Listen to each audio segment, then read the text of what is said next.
حسنات T V کے معزز ناظرین، چند منٹوں کے لیے خاموشی اختیار کرنا کسی بھی انسان کے لیے کتنا دشوار ثابت ہو سکتا ہے۔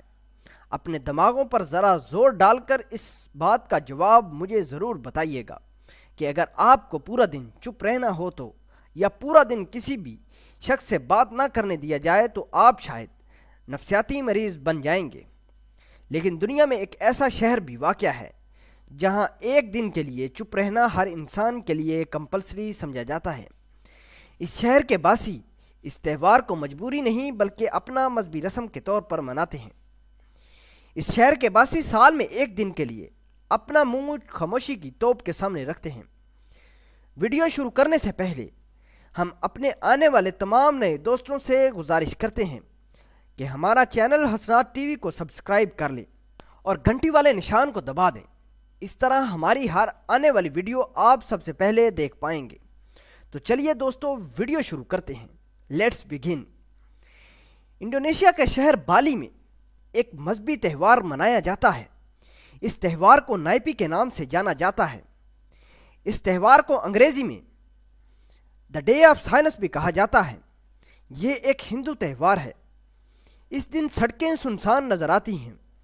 اس دن بالی کے باسی آرام اور چپ کا کلمہ پڑھ کر پورا دن گزار دیتے ہیں۔ اس تہوار کے دن ایمرجنسی سروس کے علاوہ ہر چیز کو تالا بندی ہوتی ہے۔ پورا دن چپ رہنے کے بعد اگلی صبح ہر کپل سمندر کے کنارے کس کرتا ہے۔ اس کس کے ساتھ ہی نئے سال کو ویلکم اور نئے سال کی شروعات نیک خواہشات سے کرتے ہیں۔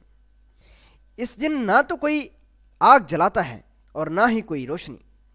گھروں میں روشنی بھی مدھم سی جلائی جاتی ہے۔ بالی کے باشندے نہ ہی ٹی وی کی سکرینوں کے سامنے جاتے ہیں اور نہ ہی کوئی اور ایکٹیویٹی پرفارم کرتے ہیں۔ اس تہوار کے دن لوگ سفر سے گریز کرتے ہیں، لیکن یہ قانون سیکیورٹی حضرات کے لیے نہیں ہے۔ یہ رسم بالی کے ہندو باشندے ہی مناتے ہیں۔ یہ قانون بالی کے ان لوگوں پر لاگو نہیں ہوتا جو دوسرے مذاہب سے تعلق رکھتے ہیں۔ البتہ دوسرے مذاہب بھی ہندوؤں کی اس رسم کو برابری کے طور پر احترام اور مناتے ہیں۔ نائپی کے بارے میں کچھ حقائق اور فیکٹس آپ کی نظر کرنا چاہتا ہوں۔ نائپی کا یہ تہوار ہر سال 21 مارچ کو منایا جاتا ہے۔ اس تہوار کو 1 ملین سے زائد فیول کو سیو کیا جاتا ہے۔ اس تہوار کے دن لوگ ہسپتالوں کے علاوہ ہر جگہ بجلی کو استعمال کرنے سے گریز کرتے ہیں۔ اس دن نہ ہی کوئی ٹریفک، نوائز یا پولیوشن، ایئرپورٹ سب کچھ بند ہوتا ہے۔ تو دوستو، کیسی لگی آپ کو یہ کہانی؟ میں نے آپ کو اس حقائق سے آگاہ کیا ہے جو شاید ابھی تک انٹرنیٹ پر نہیں ہے۔ امید ہے کہ آپ کو یہ ویڈیو اچھی لگی ہوگی۔ دوستو، آج کی ویڈیو میں صرف اتنا ہی۔ یہ ویڈیو اگر آپ کو اچھی لگی ہے تو دوستوں کے ساتھ شیئر کر سکتے ہیں، ہمارے چینل کو سبسکرائب کر سکتے ہیں۔ اللہ نگہبان۔